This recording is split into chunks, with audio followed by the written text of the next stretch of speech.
Video like जरूर कर लीजिए और ऐसे वीडियो लगातार फ्री में पाने के लिए चैनल को तुरंत सब्सक्राइब कर लीजिए और बेल आइकन को जरूर टैप कर लीजिए ताकि आगे भी सारे वीडियो आपको मिलते रहे। यूट्यूब में फॉलो करते हैं तो प्लीज ये वाला फ्री टेलीग्राम चैनल जरूर ज्वाइन कर लीजिएगा। सारे नोटिफिकेशन सारे अपडेट यहीं पे आते हैं, ध्यान रखिए।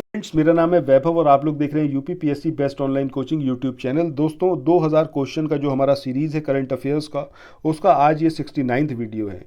प्रीवियस वीडियोस को देखने के लिए प्लेलिस्ट में जाइए, हर एक वीडियो देखिए, जितने क्वेश्चंस उसके अंदर आपसे पूछे जा रहे हैं देखिए कितने आपको पता है कितने नहीं पता है। जो आपको नहीं आइडिया है जिनके बारे में, उनको कहीं नोट डाउन करिए अपने पास और मल्टीपल टाइम्स उसको रिवाइज करिए। ठीक है, जितना आपने पढ़ रखा है उसको अब रिवाइज करना स्टार्ट कर दीजिए। 14 मई दूर नहीं है, मात्र 30 दिन बचे हैं। बहुत ज़्यादा कुछ नया मत पढ़िए, सबसे पहले काम करिए आप रिवाइज करिए। रिवाइज करने के बाद फिर आप आगे बढ़िए और क्वेश्चंस को देखिए। ठीक है, जो नए टॉपिक्स हैं उनको भी आप पढ़िए, बट पहले रिवीजन करिए, उसके बाद कुछ नया पढ़िए। चलिए अब स्टार्ट करते हैं आज के अपने सेशन को। दोस्तों पहला क्वेश्चन यहाँ पर आपसे पूछा गया है कि हाल ही में Modi shaping a global order in flux पुस्तक, इसका विमोचन किसने किया? अब ये अमित शाह ने करा, जेपी नड्डा, राजनाथ सिंह या फिर निर्मला सीतारमण? तो सही आंसर ऑप्शन बी यानी कि जेपी नड्डा के द्वारा इस बुक का विमोचन किया गया। नेक्स्ट क्वेश्चन पे चलते हैं। इस क्वेश्चन में आपसे पूछा गया है कि हाल ही में भारतीय कृषि अनुसंधान परिषद ICAR ने किस फसल की नई प्रजाति PHD 3385 ये विकसित करी है? अब ये चना है, चावल है, गेहूं है या फिर ये आलू है? तो सही आंसर क्या आएगा? ऑप्शन सी यानी कि वीट की ये एक नई किस्म है, ठीक है, जिसका नाम क्या है? HD 3385। चलिए नेक्स्ट क्वेश्चन पे चलते हैं। यहाँ पर पूछा गया है आपसे कि फरवरी 2023 को जातिगत भेदभाव पर प्रतिबंध लगाने वाला पहला अमेरिकी शहर ये कौन सा बना है? विच has become the first US city to ban caste discrimination on February 2023। अभी ये सिएटल सिटी है, न्यूयॉर्क है, ये शिकागो है या फिर ये सेंट एंटोनियो है? ठीक है, तो कौन सा यहाँ पर सही आंसर आएगा? तो वो आएगा ऑप्शन ए यानी कि सिएटल सिटी। यहाँ पर ये जो आपका जातिगत भेदभाव है इसको बैन कर दिया गया है और इस तरीके से ये जो है पहला अमेरिकी शहर बना है।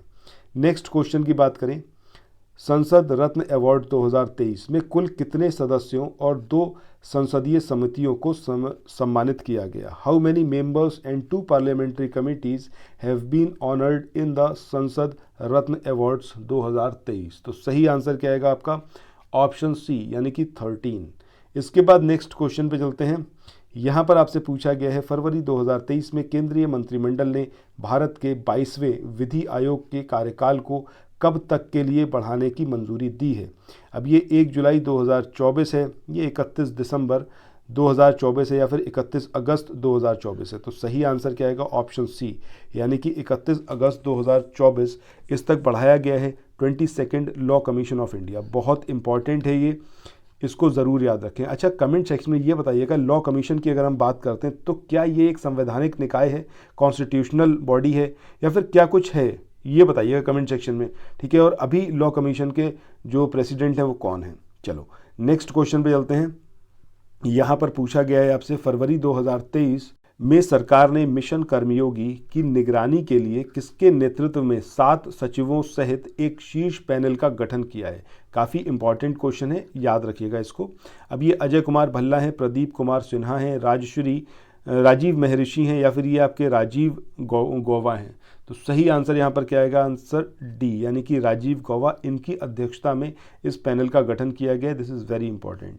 तो आगे चले नेक्स्ट क्वेश्चन को देखें। इससे पहले कुछ एक इन्फॉर्मेशन है आप लोगों के लिए जो बहुत इंपॉर्टेंट है। अगर आप लोग उत्तर प्रदेश PCS की तैयारी कर रहे हैं, आप RO की तैयारी करना चाहते हैं, BEO की तैयारी करना चाहते हैं, इन तीनों एग्जाम की अगर आप तैयारी करने चाहते हैं तो स्टडी फॉर सिविल सर्विसेज के कोर्सेज को आप ज्वाइन कर सकते हैं कंप्लीट तैयारी के लिए।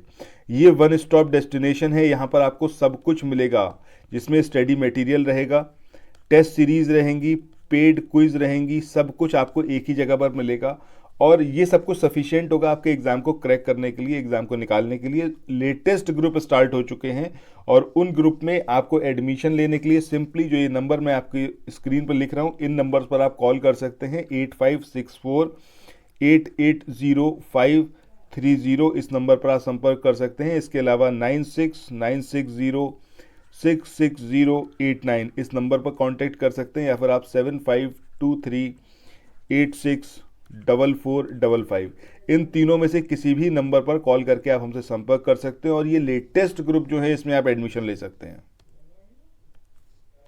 नेक्स्ट क्वेश्चन की बात करें, फरवरी 2023 को भारत और किस देश ने संयुक्त डिजिटल भुगतान तंत्र लॉन्च किया है? अब ये जापान है, फ्रांस है, ये सिंगापुर है या फिर जर्मनी? तो सही आंसर ऑप्शन सी यानी कि सिंगापुर के साथ मिलकर इसको लॉन्च किया गया है। चलिए नेक्स्ट क्वेश्चन की बात करते हैं।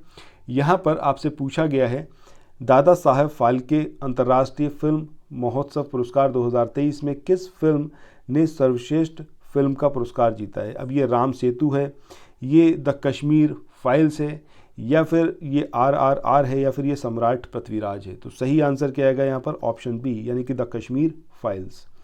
नेक्स्ट क्वेश्चन की बात करें, यहाँ पर आपसे पूछा गया है दादा साहब फाल्के अंतर्राष्ट्रीय फिल्म महोत्सव पुरस्कार 2023 में सर्वश्रेष्ठ अभिनेता का पुरस्कार किसने जीता है? बेस्ट एक्टर अवार्ड ये किसको दिया गया है? तो ये दिया गया है आपके रणवीर कपूर को। ठीक है, पहला आंसर होगा यहाँ पर ऑप्शन ए जो है वो सही है। इसके बाद नेक्स्ट क्वेश्चन की बात करते हैं। यहाँ पर पूछा गया है सेम अवार्ड दादा साहेब फाल्के अंतर्राष्ट्रीय फिल्म महोत्सव पुरस्कार 2023, इसमें सर्वश्रेष्ठ अभिनेत्री यानी कि बेस्ट एक्ट्रेस ये इसका अवार्ड किसको दिया गया? सोनाक्षी सिन्हा को, दीपिका पादुकोण को, आलिया भट्ट को या फिर श्रद्धा कपूर? तो सही आंसर ऑप्शन सी यानी कि आलिया भट्ट। इसके बाद अगले क्वेश्चन की बात करें, यहाँ पर पूछा गया है कि हाल ही में मॉर्गन स्टैनली ने वर्ष 2024 में भारत की GDP वृद्धि दर कितने प्रतिशत रहने का अनुमान लगाया है? अब ये 6.8 है, 7.1 है, 6.2 है या फिर 7.5? तो सही आंसर ऑप्शन सी यानी कि 6.2। इसके बाद अगले क्वेश्चन की बात करें, यहाँ पर पूछा गया है कि हाल ही में विश्व पेंगोलिन दिवस 2023 किस दिन मनाया गया? ठीक है, अब ये कौन से दिन मनाया जाता है ये आपसे पूछा जा सकता है। 5 फरवरी, 18 फरवरी, 10 फरवरी या फिर 14 फरवरी? तो सही आंसर क्या आएगा? ऑप्शन बी यानी कि 18 फरवरी। इसके बाद अगले क्वेश्चन की बात करें, यहाँ पर पूछा गया है कि पायलटों और बेस स्टेशन के बीच संवाद के लिए एक नया प्लेटफॉर्म वायु लिंक ये किसके द्वारा तैयार किया गया है? अब ये वायु लिंक जो है किसके द्वारा? DRDO के द्वारा, HAL के द्वारा, इसरो या फिर इंडियन एयरफोर्स? तो सही आंसर ऑप्शन डी यानी कि इंडियन एयरफोर्स के द्वारा इसको जो है वो तैयार किया गया या फिर डेवलप किया गया है।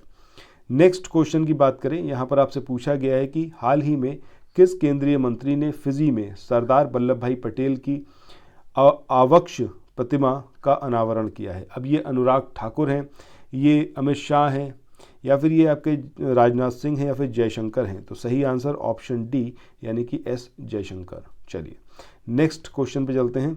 यहाँ पर आपसे पूछा गया है कि हाल ही में प्रसिद्ध खिलाड़ी तुलसीदास बलराम इनका निधन हो गया, वे किस खेल से संबंधित थे? क्रिकेट, शतरंज, हॉकी या फिर फुटबॉल? तो सही आंसर क्या आएगा? ऑप्शन डी यानी कि फुटबॉल से ये रिलेटेड थे। नेक्स्ट क्वेश्चन की बात करें, यहाँ पर आपसे पूछा गया है कि हाल ही में economic times global business summit 2023 इसका आयोजन कहाँ पर किया गया? अब ये पुणे में किया गया, ये अहमदाबाद में, न्यू दिल्ली या फिर मुंबई? तो सही आंसर ऑप्शन सी यानी कि नई दिल्ली में इसका आयोजन किया गया। इसके बाद अगले क्वेश्चन की बात करें तो यहाँ पर पूछा गया है सहयोग समझौते के तहत किस देश ने 17 फरवरी 2023 को 12 चीतों को भारत में स्थानांतरित किया है? अब ये नामीबिया है, ये साउथ अफ्रीका है या फिर ये चाइना है या फिर ये साउथ कोरिया है? तो सही आंसर क्या आएगा? ऑप्शन बी यानी कि साउथ अफ्रीका। इसके बाद आगे बढ़ते हैं नेक्स्ट क्वेश्चन पे।